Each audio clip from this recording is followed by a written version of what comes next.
Chaque année, plus d'1 million de porcs sont élevés dans le monde entier. Ce chiffre est si élevé que si chaque porc était une personne, nous pourrions repeupler tout le continent américain. Ce que beaucoup ignorent, c'est que derrière ce nombre se cache l'une des industries les plus sophistiquées et automatisées de la planète. Jusqu'à la transformation de sa viande en saucisse prête pour le supermarché, il existe un processus d'ingénierie, de biotechnologie et de précision robotique que très peu de gens ont vu de près. Savais-tu qu'un seul porc peut donner plus de 70 kg de viande transformée? Ou que certains porcs voyagent littéralement en avion pour devenir des reproducteurs d'élite? Dans cette vidéo, nous allons explorer étape par étape comment est produite la viande de porc dans les usines modernes. Nous vous montrerons chaque phase, des soins à la ferme jusqu'à la lame robotisée qui découpe la viande avec une précision millimétrique. Préparez-vous à une expérience fascinante, pleine de données chocs, de curiosité et de moments que vous n'attendiez sûrement pas. Voici comment on fait vraiment la viande de porc que vous mangez. Tout commence par la sélection génétique. Dans les fermes modernes, la reproduction n'est pas un acte aléatoire, mais une stratégie scientifique. On choisit les truies les plus saines et dotées du meilleur patrimoine génétique qui sont ensuite inséminées artificiellement avec du sperme analysé dans des laboratoires de haute technologie. Cela garantit une descendance plus robuste, plus efficace et plus productive. L'insémination artificielle permet de contrôler chaque aspect du processus: qualité du sperme, synchronisation des chaleurs et même compatibilité génétique. Tout se fait dans des conditions contrôlées afin de maximiser le taux de réussite et d'assurer le bien-être animal. Après une gestation d'environ 114 jours, les truies gestantes sont transférées dans des zones de maternité. Elles y mettent bas des portées comptant généralement entre 10 et 14 porcelets. Les premiers jours sont critiques. Les porcelets doivent téter le colostrum, riche en anticorps, qui les protège et renforce leur système immunitaire. Pendant les 3 ou 4 semaines suivantes, ils sont allaités et surveillés de près. Vient ensuite le sevrage et ils sont déplacés dans des zones spécifiques où ils commencent une alimentation solide, spécialement formulée. Cet aliment est conçu pour stimuler une croissance accélérée et renforcer leur santé. Les porcelets sont regroupés dans des enclos pouvant accueillir jusqu'à 50 animaux. C'est là que commence une phase intensive d'alimentation. Chaque mois, ils peuvent prendre jusqu'à 10 kg. Dans un environnement contrôlé, les animaux grandissent rapidement et de façon homogène, optimisant ainsi les ressources de l'exploitation. Pendant toute cette période, les experts surveillent chaque paramètre: température ambiante, quantité exacte de nutriments reçus par chaque animal. Tout est mesuré, tout est ajusté. Même l'eau qu'ils boivent est contrôlée en qualité et en quantité pour garantir des conditions de croissance optimales. Chaque porc suit un cycle de vie programmé. Il n'y a pas d'improvisation. Des systèmes automatisés contrôlent la ventilation, le taux d'ammoniac, l'humidité et l'éclairage. Les fermes les plus avancées utilisent l'intelligence artificielle pour détecter des problèmes de santé avant même qu'ils ne se manifestent physiquement. L'efficacité n'est pas incompatible avec l'éthique. Les réglementations actuelles imposent que les animaux vivent dans des conditions réduisant le stress et la souffrance. Par exemple, on utilise des sols à caillebotis pour faciliter le nettoyage, de la musique d'ambiance et des techniques d'enrichissement avec des jouets ou des matériaux manipulables. Tout cela contribue à une production plus durable et plus rentable, car plus un porc est sain et calme, meilleure sera la qualité de la viande qu'il fournira. Et dans le monde de la production de viande, c'est absolument tout. Mais ce n'est que la première étape du voyage. Ce qui est vraiment impressionnant se passe ensuite. Après le sevrage, les porcs entrent dans la phase d'engraissement. À ce stade, l'alimentation devient une science exacte. Il ne s'agit plus seulement de leur donner à manger, mais d'optimiser chaque gramme d'aliment afin de maximiser la croissance, minimiser les maladies et réduire le coût par kilo de viande produite. Le régime est composé d'un mélange précis de céréales, de soja, de vitamines et de minéraux. Cet aliment industrialisé est formulé différemment selon l'âge et le poids de l'animal. Un porc de 30 kg ne mange pas la même chose qu'un porc de 90 kg et tout est pesé au gramme près. Chaque animal consomme entre 2 et 3 kg d'aliments par jour, ce qui lui permet de prendre environ 10 kg par mois en moyenne. Mais le plus intéressant, c'est que de nombreux systèmes ne dépendent plus de l'œil humain. Des senseurs électroniques détectent si un porc a mangé moins que prévu et alertent automatiquement les soignants. De plus, l'aliment peut contenir des additifs qui améliorent la digestion, réduisent le stress et renforcent le système immunitaire. L'alimentation, c'est aussi de la prévention. Pendant cette phase, la vie du porc tourne autour de 2 choses: manger et dormir. L'objectif est clair: atteindre le poids optimal de 100 kg le plus rapidement possible et dans les meilleures conditions possibles. La clé réside dans l'efficacité biologique. Plus un porc grandit vite et en bonne santé, plus il est rentable pour l'exploitation. C'est pourquoi de nombreuses installations commencent à utiliser des algorithmes d'apprentissage automatique pour prédire la quantité exacte que chaque animal doit manger en fonction de son historique de croissance. Certaines fermes disposent même de mangeoires intelligentes qui reconnaissent chaque porc grâce à une puce dans l'oreille, garantissant ainsi que chacun reçoive exactement la ration dont il a besoin, sans compétition ni suralimentation. Toutes ces données sont enregistrées et analysées pour améliorer les lots futurs. Tout ce processus, bien qu'intensif, est encadré par des normes sanitaires et de bien-être animal. La suralimentation n'est plus aussi courante qu'autrefois. On recherche aujourd'hui l'équilibre entre croissance, santé et durabilité. Nourrir des millions de porcs ne s'agit pas seulement de production, c'est aussi de l'ingénierie, de la biotechnologie et de la responsabilité environnementale. Derrière chaque kilo qu'ils prennent, il y a de la science, des données et un porc qui se rapproche chaque jour de sa destination finale. Une fois que les porcs atteignent le poids idéal d'environ 100 kg, il est temps de quitter la ferme. Le transport est une étape critique, tant pour le bien-être de l'animal que pour la qualité finale du produit. Les animaux sont guidés vers le camion par des rampes douces et des corridors contrôlés.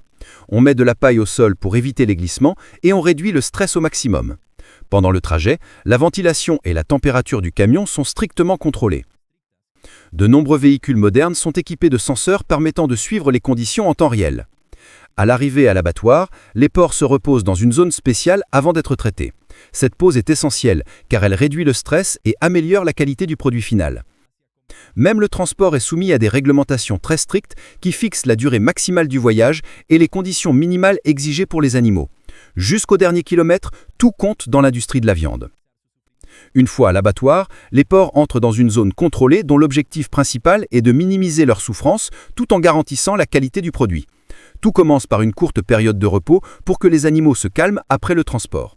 La première étape technique est l'étourdissement, réalisé par une décharge électrique contrôlée. Cela provoque une perte de conscience immédiate, évitant toute souffrance pendant l'abattage. Cette méthode est réglementée et considérée comme l'une des plus humaines de l'industrie. Après l'étourdissement, le porc est suspendu et on procède à la saignée, qui doit être faite en quelques minutes pour des raisons d'hygiène et d'efficacité. Le corps passe ensuite à l'échaudage, il est plongé dans de l'eau chaude pour détacher les poils. Puis, il entre dans une machine d'épilation qui, grâce à des rouleaux tournants, enlève la majeure partie du pelage. Ensuite, le corps est lavé à haute pression pour éliminer tous les résidus. Vient l'éviscération. Les organes internes sont retirés avec précaution. L'hygiène est ici cruciale. Il existe des lignes séparées pour la viande et les abats, et chaque outil est constamment stérilisé. Le corps propre est ensuite fendu en 2 moitiés égales par des scies automatiques. Ces demi-carcasses passent sous un scanner à rayons X ou un système d'inspection optique qui détecte d'éventuelles anomalies internes invisibles à l'œil nu. Chaque carcasse est étiquetée avec toutes les informations de traçabilité, origine, date d'abattage, etc. Cela permet de suivre le produit de la ferme jusqu'au supermarché. Dans de nombreuses installations, des opérateurs en tenue sanitaire surveillent chaque étape, prélèvent des échantillons et effectuent des contrôles visuels. La moindre anomalie peut arrêter temporairement toute la ligne. La technologie de l'abattoir ne se contente pas d'accélérer le travail. Elle garantit aussi la standardisation. Les scies automatiques sont calibrées pour des coupes au millimètre près, et les machines de scan reconnaissent des formes et densités précises. Cette traçabilité totale n'est pas optionnelle. Elle est obligatoire dans de nombreux pays et essentielle en cas d'incident sanitaire. Elle permet aussi aux consommateurs d'exiger des produits d'origine fiable et transparente. À la fin de cette phase, les demi-carcasses sont classées selon leur poids, la qualité de la viande et le taux de gras. Cela détermine leur destination. Coupe premium, produits industriels ou matières premières pour charcuterie.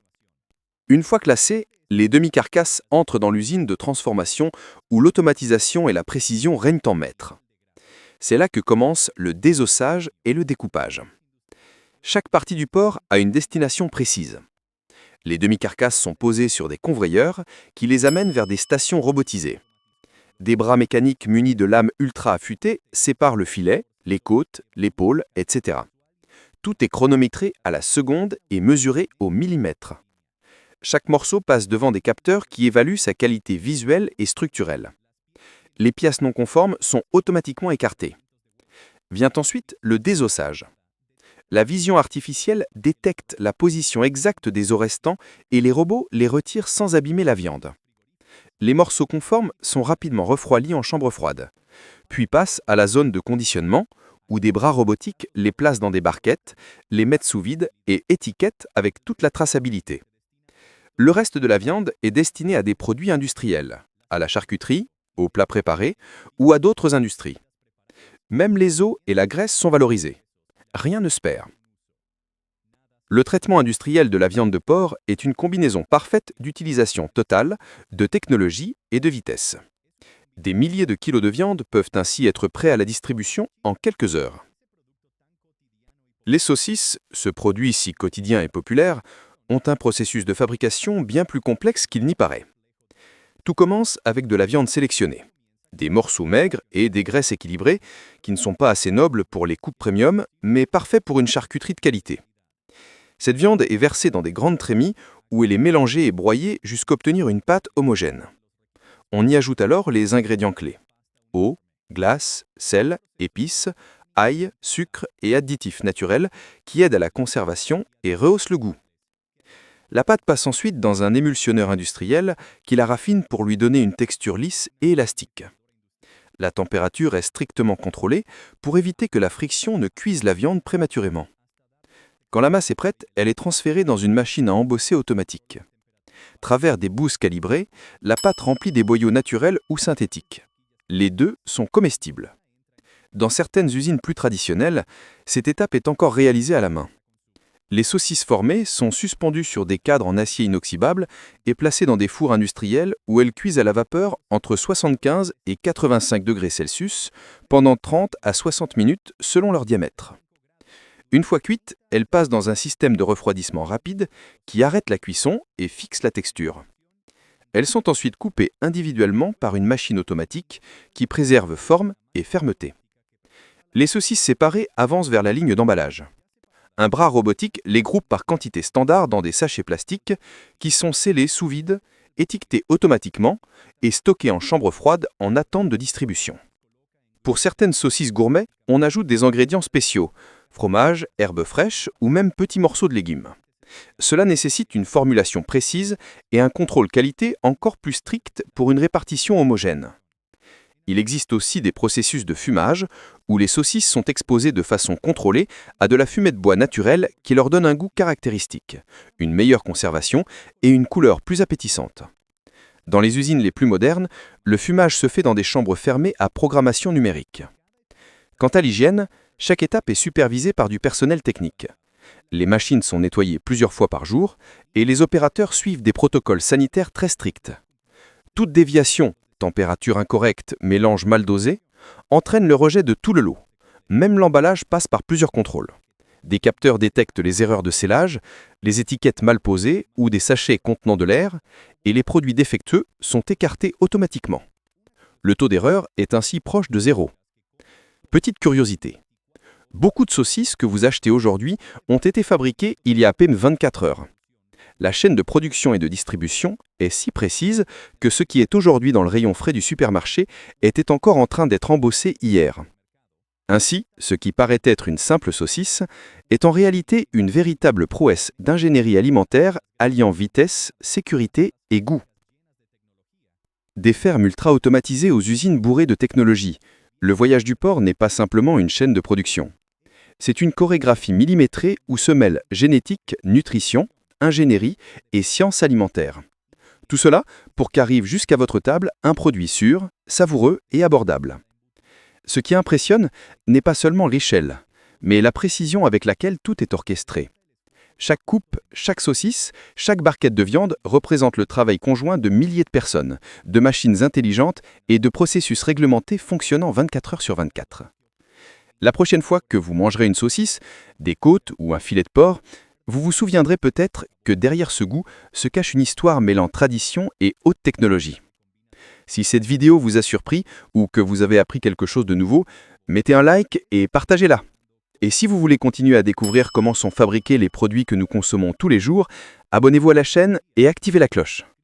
Merci de m'avoir accompagné dans cette exploration fascinante du monde de la viande de porc.